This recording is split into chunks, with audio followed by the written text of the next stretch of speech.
Okay, this is not hard. This is not rocket science at all. You saw, how many years was the Roman Republic? How many years was the Roman Republic? 500 years. How many years was the Roman Empire? Check it out. 27 BCE until 476 CE. How many years is that? 500 years. 27 BC to 476 CE. 500 years. So we got a republic of 500 years and then a empire of 500 years. That just makes this convenient. And then you've got like Jesus right in the middle of them, break them in half, right?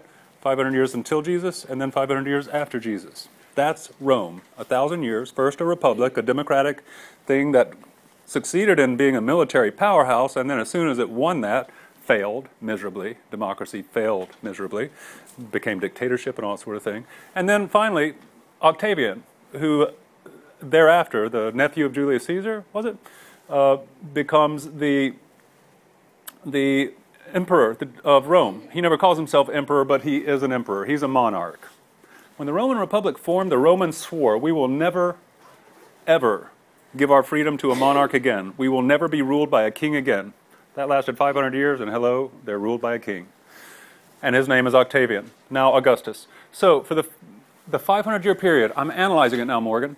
The 500-year period is the first 200 years, it's called the Pax Romana. Pax means peace. The word Pacific, peaceful, Pacific Ocean. Pax, Latin word for peace. The Pax Romana, the Roman peace. For 200 years, the world was stable. The Mediterranean world was stable. Rome kept peace. Its army kept peace. It patrolled the streets, the imperial roads. Travel was secure. Travel was easy. Trade was easy. Life was really convenient for the people of the Roman Empire. Why?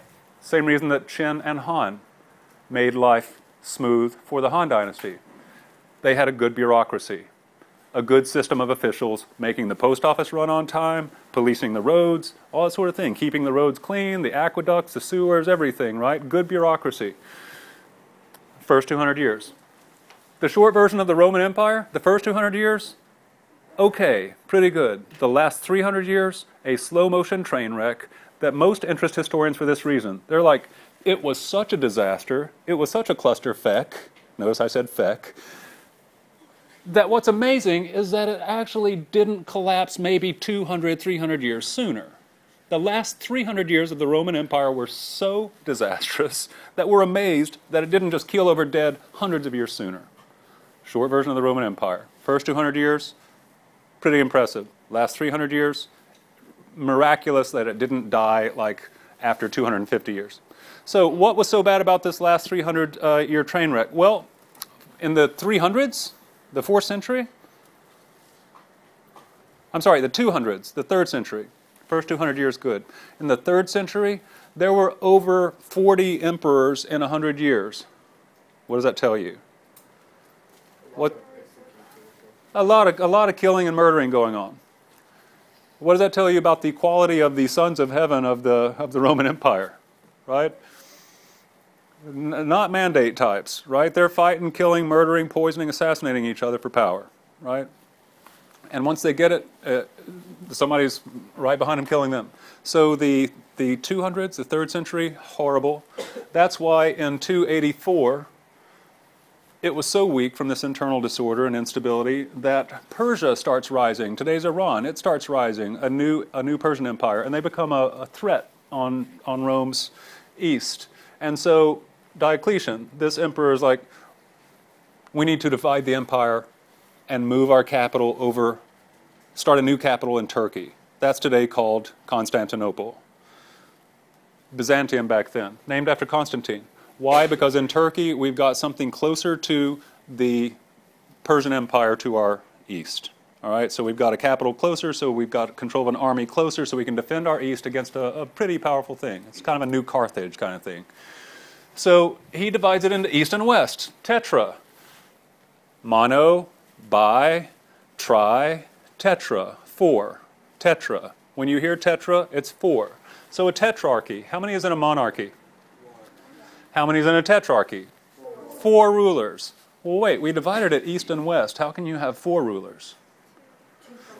Two for each. You've got an emperor and a vice-emperor, east and west.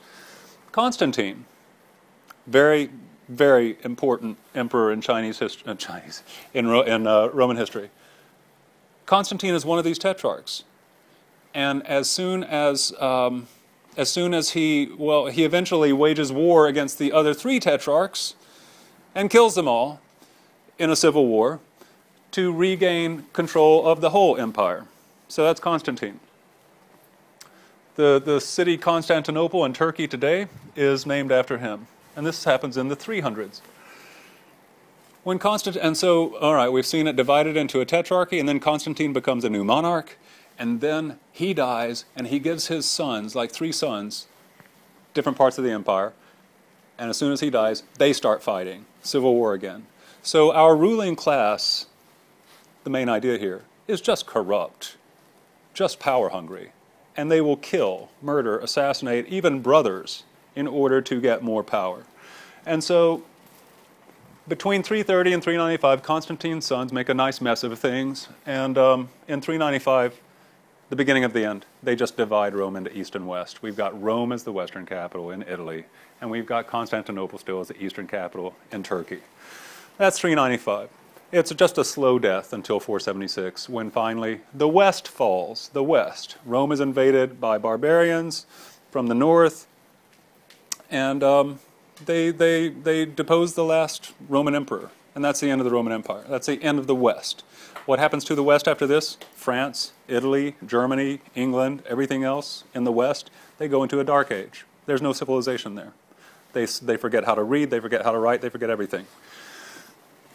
First 200 years, Pax Romana, impressive. Last 300 years, you cannot think of a more miserable excuse for an empire in the world.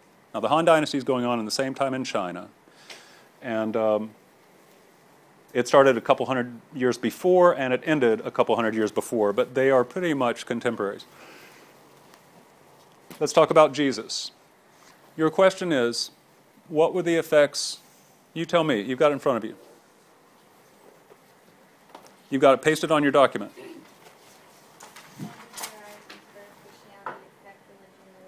How did the rise and spread? So there are your key words: rise, spread of Christianity, affect religion in the Roman Empire.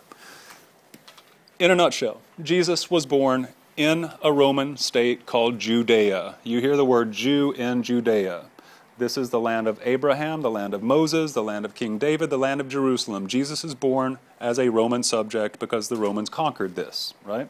And so he grows up in a land, Israel, that the Jews believe God promised to them. God said, this is the promised land, I'm giving it to you, you monotheists who worship me, and a temple where only I am worshipped by one of my chosen people. This land is yours, I, God, give it to you. It's a divine real estate deal. You Jews get this land for all eternity. It's yours. Nobody else can take it. I, God, give it to you.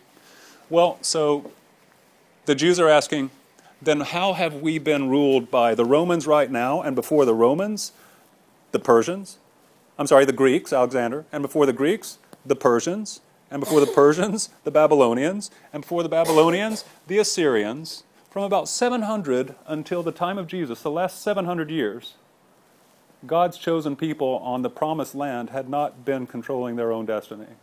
Foreigners had conquered them. God was supposed to keep this from happening. So they were expected, so they thought, that's our fault because we're not worshiping God.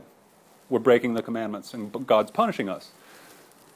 If we are good and faithful, a Messiah will come. The Jews thought a Messiah will come and he will set things right. What does that mean? What do you think the Jews are expecting Messiah to do for them?